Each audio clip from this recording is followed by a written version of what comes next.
Sekarang soal nomor 5.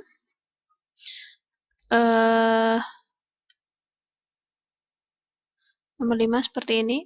Pemfaktoran. Nilai akar-akar dari persamaan x kuadrat min 9x plus 8.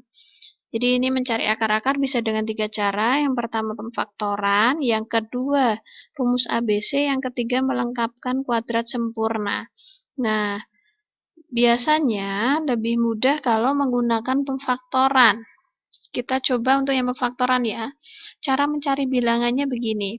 Cari dua bilangan yang kalau dikali hasilnya adalah nih, 8. Dan kalau dijumlahkan hasilnya min 9. Kalau dikali hasilnya 8, kalau dijumlahkan hasilnya min 9. Jadi kalau ini kan positif ya. Kalau dikalikan hasilnya positif 8. Nah, kalau positif itu berarti dua-duanya ini yang kalau dikalikan adalah bilangan positif atau bilangan negatif. Nah, jadi kan faktornya 8 itu ada 2, 4. Jadi kita cari dulu faktornya 8 itu berapa tuh? Dulu di SD udah pernah ya. 1, 8, 2, 4. Nah, ini karena ini positif maka keduanya tandanya sama. Nah, terus dicari kalau dijumlahkan hasilnya min 9. Nah, ini min. Maka kedua bilangannya itu kemungkinannya kan min. Yang kalau dijumlahkan negatif 9. Jadi min 1.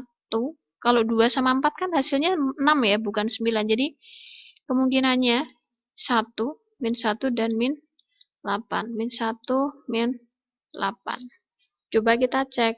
Min 1 kali min 8, 8 betul. Min 1 tambah min 8, min 9.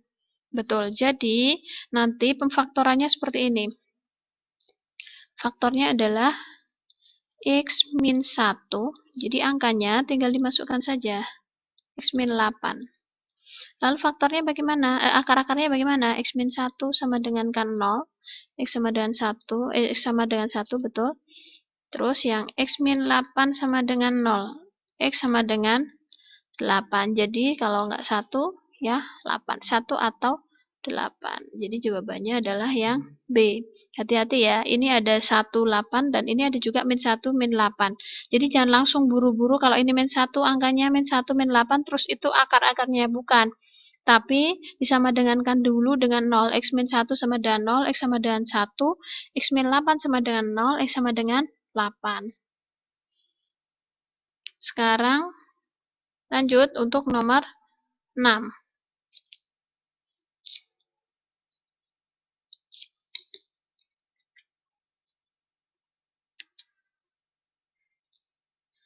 Nomor 6.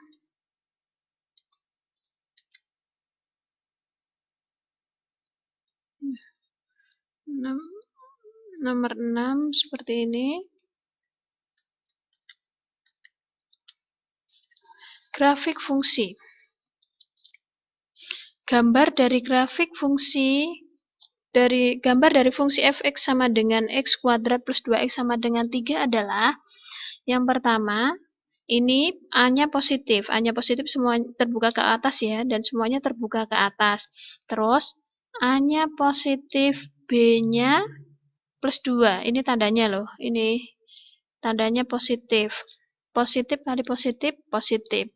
Kalau A kali B itu positif, berarti dia ada di kiri. Sumbu simetrinya, puncaknya itu ada di kiri sumbu Y. Jadi yang di kiri sumbu Y mana? Yang ini.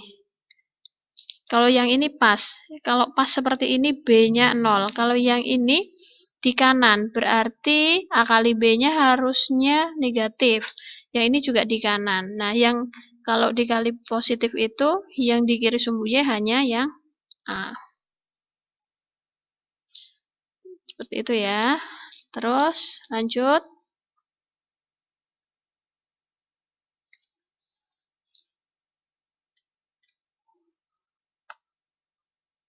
Dari grafik belum jelas ya. Dari gambar grafik tersebut, fungsi kuadrat yang memenuhi. Nah, Ini terbuka ke atas. Kalau terbuka ke atas berarti A-nya harus positif. Ternyata semuanya dari A, B, C, D semuanya positif. Lalu B-nya ini sumbu simetrinya atau puncaknya ada di kanan. Kalau di kanan itu berarti A kali B harus negatif. Jadi justru kebalikannya, ingatnya kebalikannya. Kalau negatif justru di kanan, kalau positif justru di kiri. Nah, ini agar dikalikan negatif, berarti kan B-nya harus negatif. Yang B-nya negatif yang mana? Kalau enggak B, D.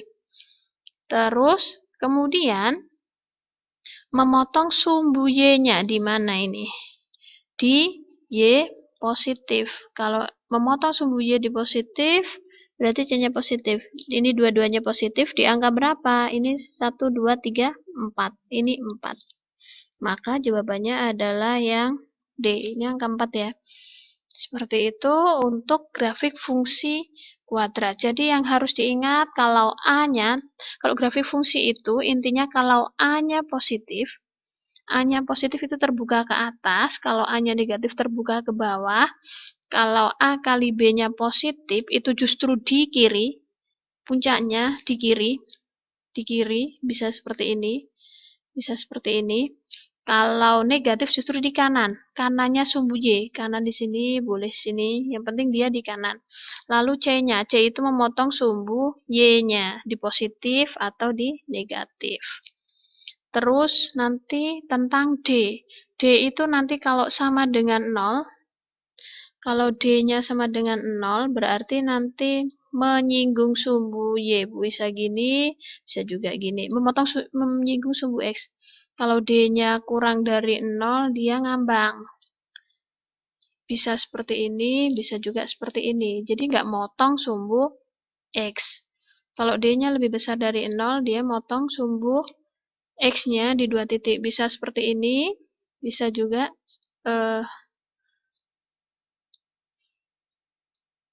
seperti ini. Nah, seperti itu tentang persamaan tentang fungsi kuadrat. Semoga bermanfaat. Semangat belajar!